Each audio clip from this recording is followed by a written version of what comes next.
Around the world, similar events take place. We get the idea that monsters are terrifying children across the globe. Except in Belgium. A monster emerges from the boy's closet, but slips on a bar of soap, into a basket of laundry, and back through the closet door before the boy even has a chance to wake up. The clumsy monster emerges from the door, looks around to make sure nobody saw him, untangles a mess of laundry and clutter from his head, and strides out into the workroom. Grabs a clipboard, starts to fill out the paperwork. This is Johnson. His job, scare kids. He's not very good at his job, however. He fills out his paperwork and ejects the door, which goes up onto an overhead track, where it's carried away to be refiled in the massive door vault. A copy of every door in our world is kept in this giant vault. This offers the monsters instant access to any child's room anywhere in the world. Johnson walks into an adjacent lounge area to turn in his scare report to the dispatch cage. And here in the lounge, monsters relax, chatting and playing cards while they wait for their next scare orders. Hanging on the wall is a Monster of the Month plaque. Johnson gazes longingly at the plaque, imagining the respect it brings to those who receive it. Looking at his reflection, he tries out a scary pose, but he hears giggling behind him. Johnson turns, sees a group of his coworkers. A sock is dangling from his horn. This is embarrassing evidence of his bungled scare.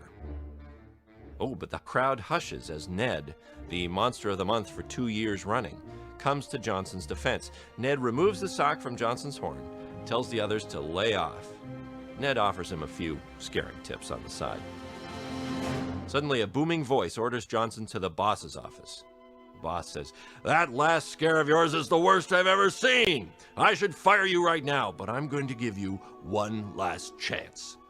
The boss demotes Johnson to the minor leagues and gives him 1 week to redeem himself.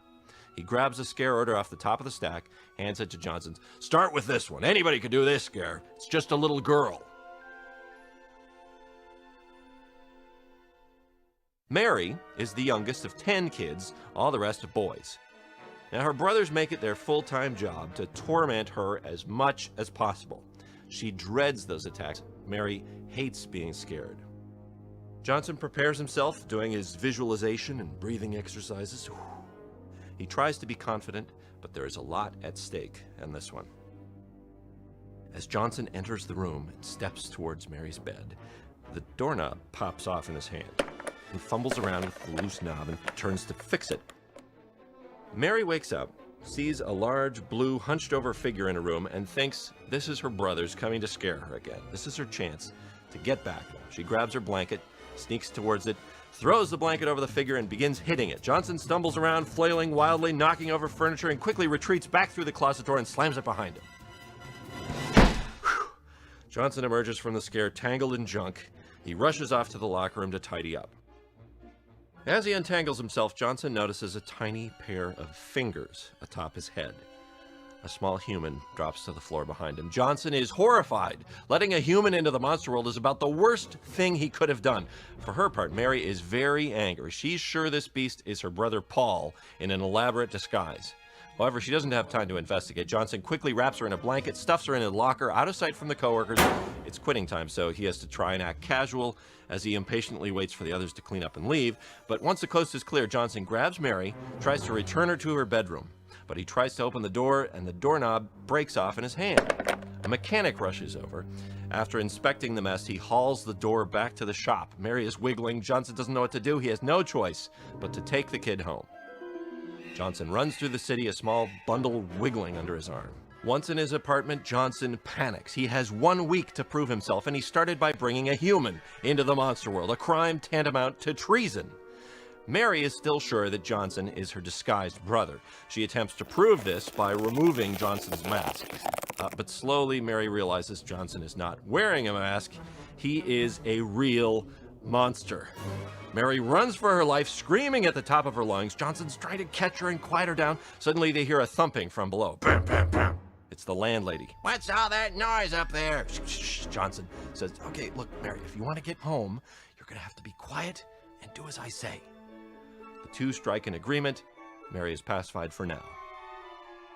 The next morning, Johnson tells Mary his plan. He is going to return to work, find a way to get her home, and she will stay in the apartment out of sight and quiet.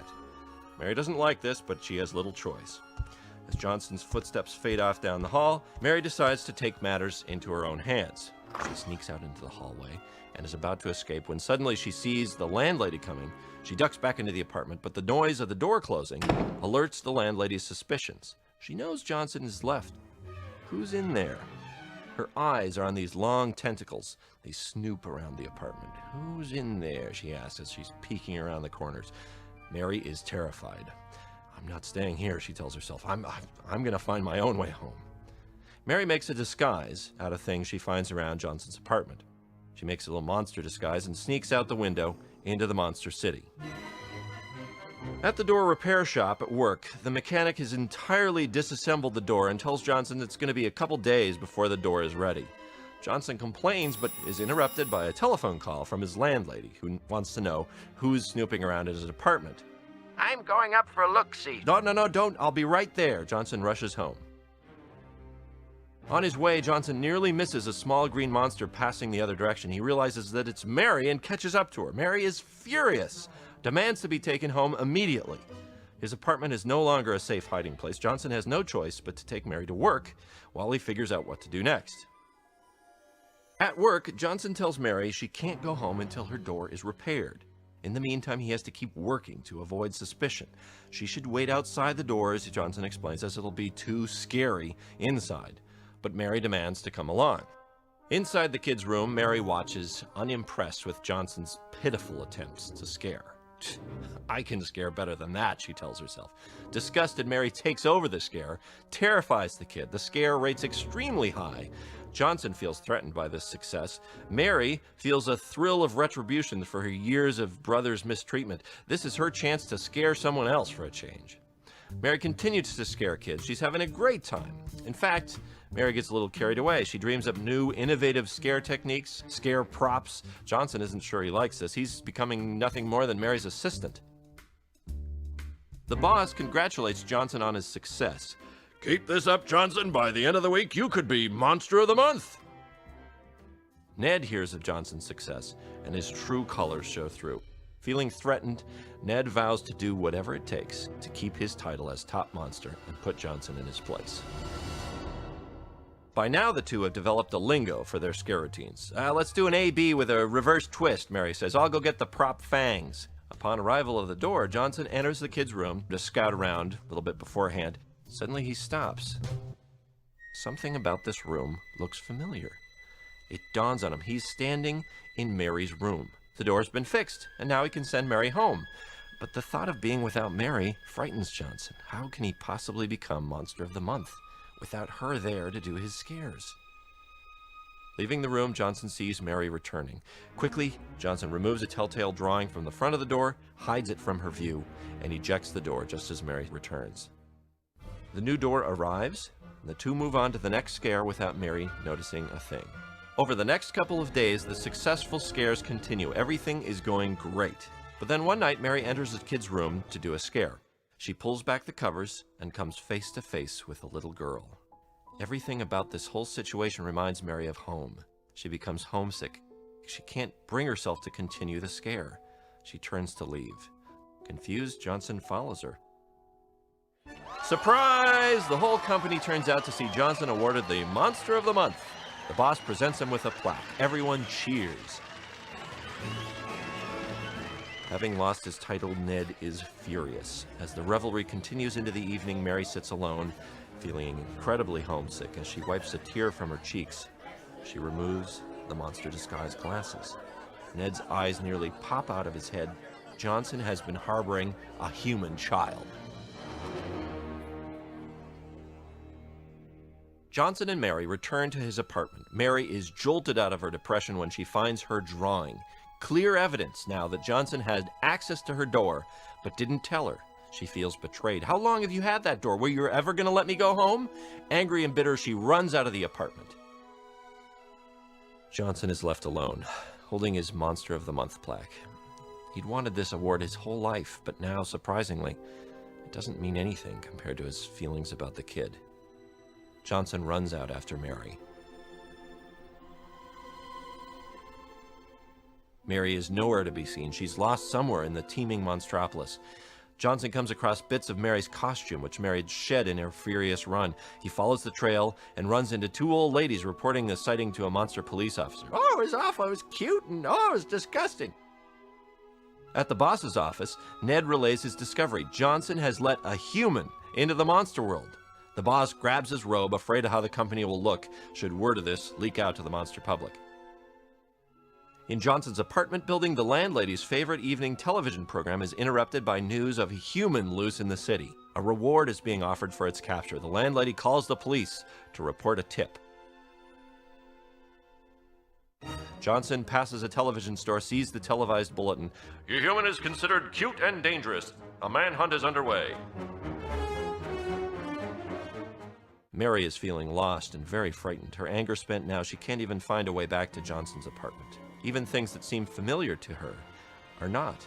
The monster world comes alive, closing in on Mary. She finds herself in life-threatening danger. Just as things look hopeless for Mary, Johnson arrives to save the day. The two decide it's not safe for Mary to remain in Monster World a moment longer. She must get home immediately. Making their way back to the Scare Factory, Johnson and Mary break into the high-security door vault. They turn on the lights to reveal a mammoth room full of millions of doors. Frantically, they search to try and find Mary's door. It's like finding a needle in a haystack. They're about to remove Mary's door from the track when everything begins to move. The door track has been activated. Johnson chases after the door. Mary's hanging off of it. Soon, Johnson discovers who it was that activated the door. It was Ned, determined to expose Johnson as a fraud. Ned and the security guards chase after Johnson, who in turn chases after Mary and the door. Johnson grabs a hold of the door. He and Mary are able to steer it into the workroom. They ride the door to one of the stations, security close behind. They plug in the door, activate it, and inside is Mary's room, snug and warm.